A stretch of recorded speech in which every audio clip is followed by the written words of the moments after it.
It's the Tiger Sports Live Breakdown Podcast brought to you by Crossbuck Construction Company. Now, here's your hosts, Scott Barrett and Brian Babcock. Greetings and salutations. Welcome to another Crossbuck Construction Breakdown Podcast with Jigs, Brian Babcock, and myself, a 2005 grad, right? No, five season. I never get that right. Grad. That 05 season was fantastic, and we just appreciate Nate Leidy. I say it every week. See his kid playing. I always talk about him. Lucas Leidy, saw him again against Archbold, just a buzzsaw. You got to come watch this guy play, man. He's just, oh my gosh. But Crossbuck Construction, thank you for your support. And a lot of people watch this thing. I didn't know, Jigs, this could be successful. I was kind of doing it for you and I and a few dudes, but it's some people tune in. So let's get to it. We'll have a brief one tonight. Liberty Center 7-1, and faced at what we considered a pretty stiff test in Delta Panthers. Mike Vickers, Hall of Fame coach. Some of you may have heard the interview Mike and I did. It was a great interview and a lot of good feedback. And Mike's a great coach. He's a Hall of Fame coach, and I think that matters. Bill Inselman, Mike Vickers. There were 3 to 5 points for me, and I think if you look at how Delta came in here and played this game defensively, Jigs, we needed to do some different things. Things that were going to get stretched in the playoffs, and Mike made us do that. Wherever number 30 went, number 30 had a spy and a half on him. They kept us under 150 yards rushing. It was an effective defensive scheme against our run, against Garrison Cruz. And then, lo and behold, Caden Kreinbrink shows up and looks like Boomer Esiason, the old lefty for the Bengals, making all kinds of throws. But Delta did a few things. They ran it for 100 yards. A lot of that kind of came late against the JV or the 2 and 3 guys. But I really thought this win, 39-0, Liberty Center over Delta, it was compelling when you took time to look at it, meaning we didn't run the football all that well, and they stopped inside run, a little like Tenora. I keep mentioning that Tenora game. Delta did some things against us that we're going to see later in this playoff as we get down the road. And talk about your takeaways from Delta. My takeaways, they did a good job against that inside run. They really committed to stopping Garrison Cruz. Liberty Center didn't have those gaudy rushing yards, but man, did it allow us to show you what we had at quarterback in that skilled room, those wide receivers and tight ends. We're going to talk about Caden Kreinbrink, big night for him in the wide receiver room, and then that offensive line protecting perfectly. So good job, Mike Vickers. You stopped number 30, and that was good. You got a big dose of number 8 in the boys, number 2, number 8, going on the line, number 18. All kind of showed up, number 40. Yes. So talk about your takeaways from Delta. Yeah, well, I thought you saw the first drive, Liberty Center, the offensive coaching staff, it looked like they kind of knew that was coming. I think we had 5 or 6 passes on the first drive. So trying to loosen them up a little bit. There was a concerted effort of, okay, there's going to be 8 in the box, and they're going to be bringing linebackers, so let's get the pass game going. And I think the first pass was a little errant, but other than that, Caden was right on. He was right on time just about the rest of that game. And, with his big arm and his ability to make every throw in this offensive line, just protecting the way that they are, and we get receivers that are 2, 3, 4 yards open. I mean, this is just a great recipe to throwing the ball consistently. And if you're gonna put 8 in the box, you have to choose, and you have to go one-on-one and the they outside. Did. They chose Garrison Cruz. They did, and then you left Lonizek out on a corner on an island by himself, and that's a bad matchup. It's a guy that can make one move, break one tackle, and you saw what happened. He went to the house, and oh, by the way, we got some other guys. Badenhop is starting to show up now. And you're starting to see Ethan Gray all the time. So there's 3 dynamic weapons on the outside, and then you got Baxter Barrett out of the backfield. You still got Garrison out of the backfield, and Thomas Muller. So this offense, we kind of knew that the passing game was going to be it had the potential to be a thing at the beginning of the year. I think it's it looked as good as I've seen it in Liberty Center and a long time. Maybe ever. I mean, maybe it was crisp. Friday night was crisp. I'm watching there's some throws in there that Cade. This is pretty crisp. Made. You're right, Jigs. Again, Mike Vickers said, "Okay, we're just not going to allow Garrison Cruz to run for 200 yards on 7 carries. I'm just not going to do it. So you can do what you want to do, Yeah. but that's not going to happen, and Mike Vickers accomplished that. And we can sit here, and I'm sure Nick Miller and the offensive line could sit here and push back on that. And, well, we could have done – maybe he's right, but Sure. Mike Vickers was not going to let off-tackle, inside run dominate Delta, and Delta's defense stood up, and they think they were very good all night long. They did not stop fighting, and I think that was really good to watch Kay Kreinbrink come out and do what he did. That first throw you mentioned, I did not like. Listen, I have questions about our passing game because we don't have to do it a lot. Yeah. Casey talks about people thinking we throw it a lot. It's 10 throws. We made 10 throws or 9 or whatever it was. But after that first throw over the middle to Garrison that sailed, which that happens to Caden once in a while. Wow, did the switch flip. Mm-hmm. That throw to Jackson Lonizak, I mean, that was just premium throw. Yeah. And then there you go. You're going to put 8 in the box. You're going to put Jackson on the numbers, and that corner's got no shot. Right. I don't know that we'll meet a corner that can go head-to-head against Jackson Lonizak and win that. He can win that. He's going to win that on the catch. He's going to win that on the tackle. And then he's going to win it. Then he's going to win it.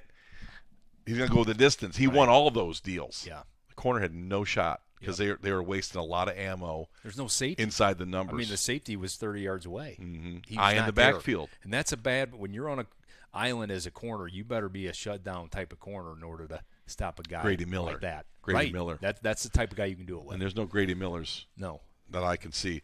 And then Kay Kreinbrink hooks up on a nifty little 4th and 7. I had to send a note to Gray's old man saying, "Listen, do you see that? You see that toe tapping? That's NFL nice stuff. easy catch. That was 2 toes. That was NFL quality stuff and a great throw.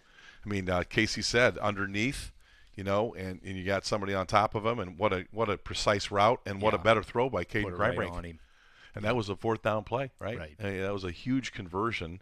I love that route, by the way. I know I talked about it several times, but that comeback route is so hard to guard. Yeah. And you got Kreinbrink rolling to the strong arm, so it's an easier throw. He's not throwing across his body, and the precision. Ethan can get separation on a route like that. He can get separation. He's a master route runner. All you need about 6 inches, and then that throw kind of should take you away from the defender. It's almost impossible to stop.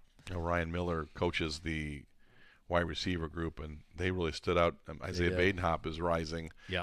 And then all of a sudden you get a special teams play. Like, okay, passing. I mean, just like you said, what do you got? 30? You're going to get 48 yards on 8 carries or whatever, and Thomas, you're going to have a few more, and Baxter, you might get a little bit, but you ain't going to run inside on us. But then all of a sudden, boom, boom, boom, and then what kind of speed is Isaiah Badenhop's been rising all year long. Yeah. He really has been. We've been waiting on the breakout. You called it the special teams. Early. You say he's going to return one, and he got it. He got one. You just see his elusiveness and his speed when he can get to the edge. And that first catch, there was a guy about from me to you away. I'm like, he's been a fair catch that. He didn't. Right. Broke a tackle, broke another one, got to the edge, and it was off to the races. Then he had a nice little drag route on another touchdown. So that's a guy that's just an athlete. He's fast. He's got good hands. And when you put, like I said, Gray, Lonizak, and Badenhop, those are three guys that can just go get their own. Are you surprised about the team speed that we have?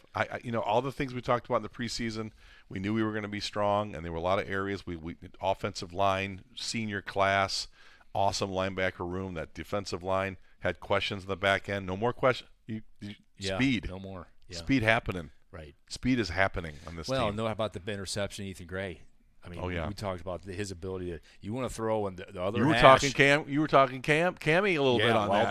That was what Cammy would do. And those long out routes come underneath that. That was a great interception. He's been getting his hands on the ball, all year long. So did Ethan Gray win the Man of Steel? No. Who was that? It was. Who won the Man of Steel, Mark? Who was that? Who won the Man of Steel this week? Yes. Okay. That's right. Oh boy. I mean, Ethan's been right. He has been. Oh boy. Right He's been in the finals the last few weeks. Yeah, you could have gave it to him against Evergreen too. 8 tackle performance. So I love what he's doing, offensively and defensively. I like the way Kreinbrink's I like the way that he is faking as well. I Get think better. if you look at the pass to Baxter, he's got his back completely turned. He does one of these. He kind of pauses on that.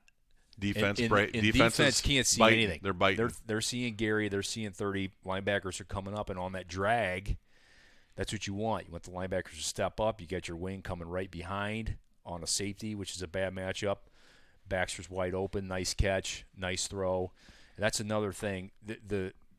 Riggs is always good at coaching faking. Yeah. It's so important to carry out your fake. Even if we're not going to give it to you, the guys upstairs are watching that, and they're saying, okay, all right, they're not honoring the fake, now you can keep linebackers it, there. or now you can throw it. So it just keeps defense honest. Well, and, no one ran the quarterback keep better than Brian Babcock. Well, and Riggs, was adamant on it. You got to carry out your fake and put it on your hip and act like you got it. And there's a few plays per game where that's going to come up, and you're going to need to have that keep. And that's why you carry out your fakes. Coaching staff really, again, we talk so much about the offensive, defensive lines and linebackers and all these things all the time, but it was just great to see our wide receiver, tight end room break out, and our guys aren't dropping passes, man. No. Now, I know that they're great throws. They're easy. They're catchable balls. That's the thing. Cranbrink's got a howitzer. Yeah. But he now is throwing balls that all kinds of different types of balls. He is. And they're so catchable. The touch pass to Baxter was impressive. Fabulous. He didn't have that last year. He wasn't throwing touch passes. They wanted to blow it through your neck. It was all going to be on the rope. If it was 40, 45 yards, it was going to be on a rope. Well, he's putting it up, giving it some touch. And that transformation has been really key for him, and that's why he's making all the throws now. Well, I think you said it, Chris Riggy, longtime veteran coach. These guys just stick to their knitting, and faking is a huge part of it. Caden Cranbrink, big and strong at 6'1", 210. Yeah. Sits in that pocket, and Nick Miller's boys, Todd Spangler's boys, sit right in there, they giving up a sack a year. Giving up a sack a year. I know it. I mean, it was a clean pocket. I mean, if we had to, and we're not ever going to sit back in a shotgun or 7-step. We're never doing that. No. But we could with this offensive line. We absolutely could. This offensive and it line. Looks natural. Those tackles, fabulous. Liberty Center, a big win, 39-0, but a valiant effort by Delta and by Mike Vickers. And that was a big win for us on a lot of levels, and getting a chance to see how we responded when our run game wasn't maybe putting up 300-plus yards. Statistically, as we go to halftime here of our breakdown, statistically, those guys, we could put up a lot of yards, and we're not doing that. Casey's doing the right things, and guys are playing a series or two into the game, maybe the third quarter, depending. And, call about Mr. Football. I think we got a guy that, in Garrison Cruz that should be considered, but the numbers aren't going to be that gaudy because we're not going to do that to people. Mm-hmm. So hats off to Casey. But Liberty Center, big win over Delta. Sets them up, 8-0, and that's just about the best place to be. And a little game happened over in Archbold, I think, that mattered. Yeah. And Archbold was down 21-7, got a win. They're undefeated. So wait. Oh, yeah, I got to think where am I at. Wait, it's that way. Archbold, that way. All right, sorry. I'm a little where am I? What's that? What's Delta? We beat them guys, and we got to play those guys in a couple of weeks. But, that league title looks like it's all kind of loading up here if Liberty can take care of business. But we'll go to our break, the Crossbuck Construction breakdown break. Nate Leidy, and we appreciate you, Nate. Crossbuck Construction Company, providing exceptional quality for our clients for over 20 years. Call 419-966-9341 for details. Demolition. We handle the tough stuff so you don't have to. Our demolition service is all about safety and efficiency. Whether it's old concrete, asphalt, or structures, we've got the tools and the skills to clear the way for your new projects. Hauling services. You have debris? We'll take it away. Our hauling service with our dump trucks are ready to remove and transport materials from your site, making your construction or cleanup projects hassle-free. Residential concrete. Your home deserves the best. We provide top-notch concrete services for driveways, sidewalks, patios, and more. Expect a perfect finish every time, adding value and curb appeal to your home. Commercial concrete, strong foundations for your business. Our commercial concrete services are tailored for durability and precision. From large foundations to flat work, we ensure your commercial space stands on solid ground. Excavating and site prep, digging done right. Our excavating services are all about precision and care, whether it's for foundations, landscaping, or drainage installations. We ensure your ground is prepared perfectly for what's next. Drainage solutions. Keep water away the right way. Our drainage solutions are designed to protect your property from water damage. We assess, plan, and implement effective drainage systems, ensuring long dryness. Here's some of our Crossbuck construction statistics: 55 years of experience, 1,216 yards of concrete poured, and over 3,000 tons of material moved. Call Crossbuck Construction at 419-966-9341 for details, or go to CrossbuckCO to get a free quote. We are back to preview the Wauseon game, but again, I just can't thank Nate Leidy, Nate and Erica Leidy for Crossbuck Construction and their support of our podcast. And Mark, I don't know, we're getting 500-600 views a week or something like that, plus or minus 4 to 5. 750. Yeah, so good investment for Crossbuck Construction, getting some people downloading our podcast. As I told Jigs before, I didn't know we would get more than 60 or 70 guys making fun of us, so it's been a good deal for us. But Liberty Center hosts Wauseon at Rex Lindgren Stadium, Kip Kern Field this Friday, and I know when you played, and certainly when I played, I always like to harken back, a little nostalgia, but Wauseon was good for such a long time. Yes, Larry Fruth and Mark Emmons, and and prior, Sean Moore's been there. This is his 8th season. Last year was the first year that they had made the playoffs. They had made 5 straight. Mm-hmm. He came into the season at 38-26, so he's been winning 4 to 6 to 7 games at Wauseon. He's fallen on hard times, and there's some chatter over there. And just they want more, and I get it. But this Wauseon team on film looks different than their 1-7 record, and we'll talk more about it. But their preseason opponents, their non-league opponents, and Casey talked about their RPI, Fairview, Bellevue, and Eastwood are 18-6. They were 18-6, or are 18-6, meaning the winning percentage of their preseason, their schedule is loaded. Yeah, it is. So they're battle tested, I think, a little bit. So Casey made the point, and I think he's right.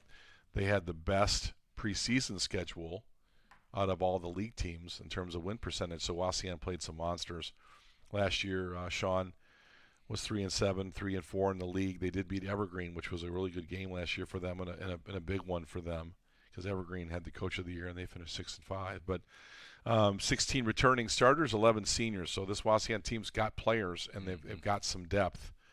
I talked about they had made the playoffs 5 consecutive seasons prior to last year. So a consistent playoff team. Key loss, though, best wide receiver maybe in the league, Wyatt Smith, last year. Very productive. He scored 48 points for them last year with an offense that at times really struggled. But this offense returned 7 starters, and 5 of them were all-league jigs. So there's a lot of quality, and it's led by their quarterback, Cale Albright, is a senior, 6'4", 180, lefty. He was an all-league player. I think he was honorable mention, threw for 1,000 yards, 10 touchdowns, ran for 300. Accounted for 15 touchdowns. You watch, that's the first guy that pops as their quarterback. Rugged, likes to run the football, not an outside runner, will run it inside. Yep. This Albright kid is a playmaker and a problem. Yeah, no, he's got a big arm. You've seen multiple times where he wants to just uncork Chuck that thing and chuck it 50, 55 in the air. I mean, he can throw a deep ball now. He can really throw it. But no, you're right. He's tough. He's a tough player. He takes a lot of hits. I watching some of this offensive line, I think they struggle at times to get a consistent push, and I think they struggle to protect him at times. But he's got a big explosive arm, and he is a good runner, and he wants to stick his nose in. And he doubles down, plays linebacker on the other side. Linebacker. So he's a a tough kid. lead tackler, right. all league linebacker last year, right? So he's a tough kid at the line, the quarterback position. I like number 4, Zarian Hicks from the running back. He's kind of an explosive kid. Yeah. He can take it at any time when you get him a little bit of a seam. I think watching them offensively, they have struggled. I think if you just look at some scores versus some common teams, I think defensively probably better this year. Held Patrick Henry to 19 points, Delta to 17 points. So this defense is very capable. Struggle at times on offense, just get a consistent push and limited run game. I looked at their offensive line numbers, and they're about 234 pounds, 6'1", 6'2", pretty good size up front. They do struggle to move guys. Archbold had success moving the line of scrimmage. So Archbold's defensive line, I think, dictated a lot of the game. Against Wauseon, it was the film I kind of bared down on a little bit. But I like their size, and I think Sean Moore's trying to be more physical. Yeah. He's trying, I think, to find an identity in the run game. And Wauseon, you just watch them. They're balanced on offense. Last year, I think they ran for 1,200 and they threw for 1,000. I think he really wants to be balanced. He wants to be less reliant on one player. And Cale Albright, he's a really good football player. A lot of design runs. He's a scrambler. He's a playmaker. He's a guy that makes their plays. But a couple of guys that popped on film were number 8 Xavier Molina. He's kind of like their H back, that tight end or wing. We would call him a wing. They play him a little bit in the run game. He's a lead blocker a lot. They will get him in the flat. He does get in the seam. He's a good-looking football player. I like Tyler Rodriguez. Their tight end, I think, is interesting, number 0. So, and I think their offensive line, 4 out of the 5 players return, and 3 of them earn some sort of all-league. So this Wauseon team has players. They have all-league players. Now, I think they took a beating in the preseason. I think, like you said, they played close games. But I think a team, they're trying to be something over there. They're not just trying to be a miscellaneous, if you will. Right. We're going to throw a little bit. We're going to run a little bit. I think they're trying to establish themselves as a physical football team. They've got the size. They've got the offensive line returnees. They've got some good defensive linemen. They've got some parts. They've got some real parts. This is Wauseon, too. This isn't a Swanton team that's right now kind of lost. This is a Wauseon team that kind of flashes sometimes on film. Yeah. Well, and 2 years ago, they came with Liberty Center. We were heavy favorites. And I believe that first quarter, I think we only scored 1 touchdown. I mean, they stopped us on a couple early drives. You could see them doing very similar stuff to Delta, right? Just jam it in the box and we're going to make you throw it. We'd rather that than just have you run for 350 on the ground. So I think that's a formula, by the way, we're going to see. Yes. We talked about this off air. I just think what Mike Vickers was trying to do, you're going to see some playoff teams trying to do. No doubt. I mean, you got to pick. You got to pick something, and what's the lesser of the two? But no, I expect this Wauseon defense to play pretty well offensively. They gotta try to get the run game going. They just cannot let the quarterback sit back there and try to throw it 40 times and stop the clock. That's not a good recipe. No, and you got to get. I think Delta tried to control the clock, and we talked about possessions. Wauseon will try to be very similar. Jigs, talk about briefly. I have a feeling. I don't want it to look like this, but you're 1-7. Your coach may or may not be under some duress in his 8th season. You're not playing really for a playoff spot now that it's a 12-team region. Yeah. It should be an 8, but it's a 12-team region. How's Wauseon going to respond? I mean, they lost their rivalry game. Yes. There's just what's left for Wauseon. I mean, they could come over here and do some real damage for us and wreck a season. I just wonder where Wauseon's mentality. I watch them on film. They're playing hard. They are. Yes, absolutely. They're not laying on the ground. They're returning punts. They're hitting people. I don't know. I mean, what do you suspect to see out of them? I see they're probably the best one-win team that we've seen in this area. I'm watching. I'm like, they're not that bad. I mean, they lost a tight one to Evergreen. There's some games that could have went either way for them. And they had PH tight. That was a tight game. It was 19-7. So they have some competitive players over there. They have some good players. But you're right. You're coming over. The season is winding down. You got to have some bumps and bruises at this point. You're coming into Liberty Center as a dominant force, and it's like, okay, what are we getting into here? But we'll see if Wauseon can put one together for their head coach and make it a competitive game. Wauseon can kick the ball. Their kickers, maybe outside of our guys, maybe the best kicker in the league. I'll take Max Walker and I'll take Max Perry all day long, and I'll take Cade Kreinbrink in our kicking game just right now, just first round draft picks if I'm drafting a special teams. But their kicking game is good. Yeah, he can hit bombs. He's in practice hit them from 50 yards. They can punt the football so they can flip the field. Their special teams is good. Yes. They can do damage in special teams. And what did we do last week in the punt game? Yeah. We did damage with Isaiah Badenhop. So I think this team is capable of doing some damage in special teams. And I think Brian Hefflinger, we've talked a little bit, he's on his toes there. They got skilled guys. They got a little bit of speed. They can hurt you in the return game. So Wasion just isn't going to sit there and have a quarterback at you. If you aren't in your lanes and being disciplined in the special teams game on your coverages, they can hurt you big. Yeah, absolutely. And we've talked about the game last week at Delta and what do they have to do to win? And it's a turnover battle's one. They didn't win the turnover battle. They did not. And I think that's going to be the case when you are a 1-6 football team coming in, 7 football team coming in this game. You got to win the turnover battle. It's got to be drastic. It's got to be 2 to 3, maybe 4, and you got to hope for some things. So, Liberty Center continues to just not beat themselves though. They come ready to play. It's discipline. There's no offs. I mean, you watch some of these. Mark's putting all these old games up. You watch some of these old games, and there is some slop in some of these past years, and just fumbles and turnovers and this stuff. That's not happening anymore. These team is prepared. They're coming in. They're taking care of business every week the way they're supposed to, and looking good doing it. Well, you talk about Mike Vickers being in the Hall of Fame and Bill Intzman being in the Hall of Fame. Well, Casey Moeller's on the fast track, and by golly, if you could put assistant coaches in the Hall of Fame, you'd have a bunch of them too. I mean, this coaching staff is right there, and you don't talk about state championship games. You got a lot of games to play, but man, you've been to 2 back-to-back, and this team has not lost any zest. No. And Casey's talking about preparing to beat the best team in the state, and that is not Wasion this week. Yeah. And I think his teams have showed that. I think Wasion's defense has been a little bit shaky at times. They give up 26 points a game.